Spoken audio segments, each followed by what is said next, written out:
L'expédition des Hommes pour la biodiversité se trouve à Hanoï, au Vietnam, et nous allons à la rencontre de Jean-Charles Maillard, le directeur du CIRAD pour l'Asie du Sud-Est continentale. Je m'appelle Jean-Charles Maillard, je suis chercheur au CIRAD. Le CIRAD est le Centre de la coopération internationale en recherche agronomique pour le développement, avec un mandat de recherche et de formation en agronomie tropicale à l'international. Et je suis le directeur régional Asie du Sud-Est continental de cet organisme. Et j'ai été dans mon passé récent chef d'un projet de caractérisation de la biodiversité animale, domestique et sauvage dans les zones de montagne du Nord-Vietnam. Et c'est un projet qui a été financé par le Fonds français pour l'environnement mondial et donc le ministère des Affaires étrangères en collaboration bien sûr avec des financements de Vietnamiens. D'accord. Est-ce que vous pouvez nous parler un petit peu plus de ce projet BioDiva et l'impact sur la relation avec les populations locales, comment vous avez pu les impliquer, comment elles ont pu bénéficier à la fois de vos connaissances et vous en aider sur ces projets, et comment ça se poursuit aujourd'hui? D'accord. Donc l'objectif de ce projet, c'était de caractériser d'abord génétiquement, c'est-à-dire phénotypiquement et de façon biomoléculaire, la diversité des différentes populations d'animaux domestiques élevés par les populations des zones de montagne, qui sont donc des minorités ethniques, et qui ont la particularité d'être relativement isolées dans ces zones de montagne, donc avec très peu d'échanges, et qui ont donc conservé des populations qui peuvent être remarquables par certaines de leurs qualités. Et l'objectif du projet, qui a duré 4 ans, ça a été dans une première partie, dans un premier temps, de caractériser ces populations. Donc on a été sur les terrains, on a fait des prélèvements, on a prélevé plus de 8000 échantillons biologiques, soit du sang, soit de la peau, soit des cellules diverses, et on a fait des photos de chaque animal pour avoir les bases de données phénotypiques.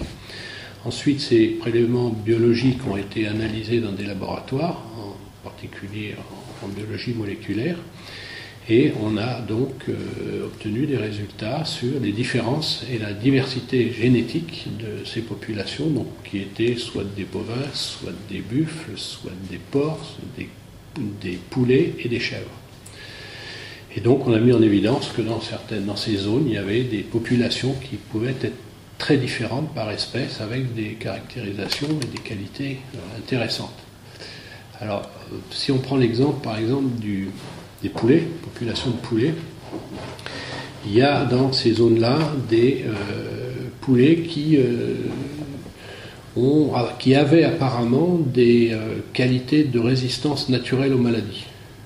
Alors, en enquêtant auprès des populations et en questionnant les éleveurs, c'est eux qui nous ont dit que leurs animaux étaient jamais malades, ou très peu.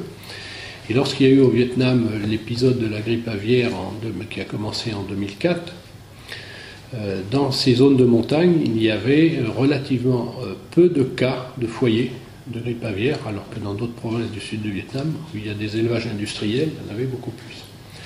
Donc ça nous a donné idée à la suite de ce projet BioDiva de travailler sur un autre projet, qui est un projet de l'ANR, en collaboration avec l'INRA, où on a comparé différentes populations de poulets, des races de poulets, au Vietnam et en France, en leur injectant un vaccin, le vaccin contre la grippe aviaire, qui est fabriqué par des différentes compagnies, soit françaises, soit australiennes, soit chinoises.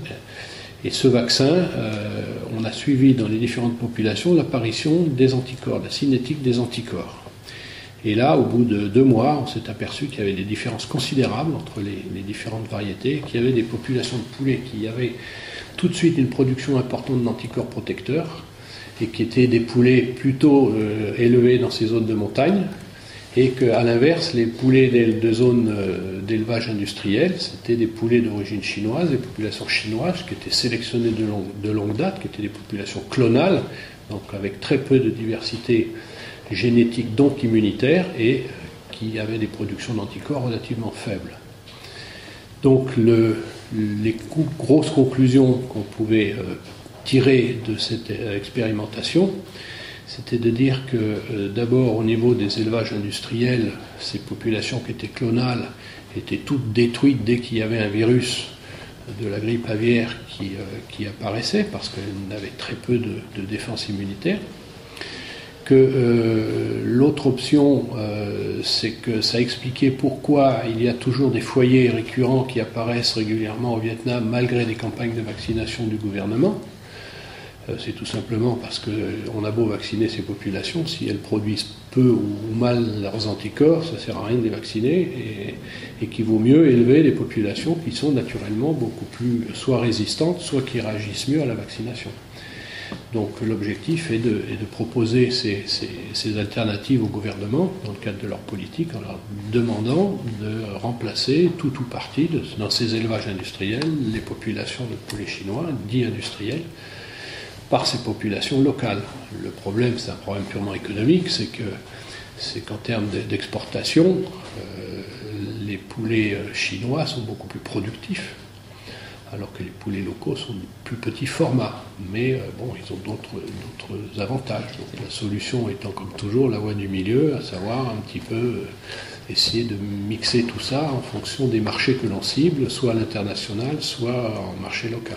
C'est très intéressant parce que c'est un exemple d'étude de la biodiversité au niveau local, notamment la biodiversité génétique, qui en plus explique et donne des voies, des solutions pour des problématiques on va dire, sanitaires au niveau international. Donc c'est vrai que c'est un exemple très parlant Tout à fait. À ce niveau-là. Ok. Et plus globalement, est-ce que vous avez un sentiment particulier sur l'avenir de la planète quant à la relation avec la biodiversité, alors peut-être spécifiquement au Vietnam ou plus globalement, selon votre inspiration? Ça, c'est une très vaste question. Hein. La biodiversité, déjà, qu'est-ce qu'on entend exactement par biodiversité? Disons la conservation de la diversité.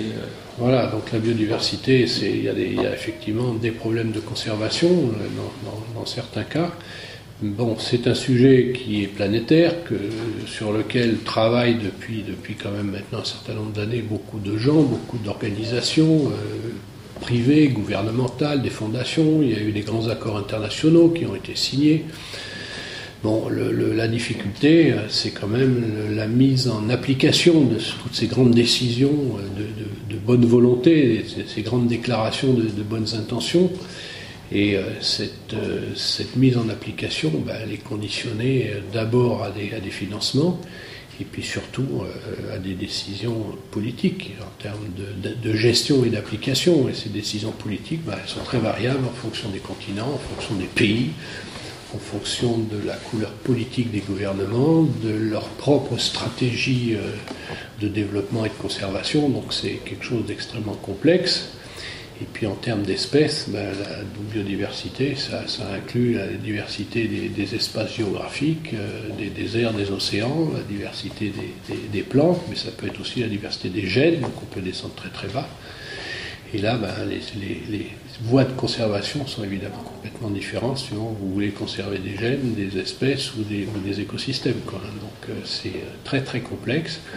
Ça peut très bien fonctionner, ça fonctionne très bien dans certains programmes, dans certains pays, dans certaines conditions, ça fonctionne beaucoup moins bien dans d'autres pays pour des tas de questions liées aux acteurs, à l'organisation et aux politiques. Jusqu'à la structure sociale. Voilà. Ok, écoutez, merci beaucoup pour cet entretien, c'était très instructif. Bon courage pour la suite. Merci.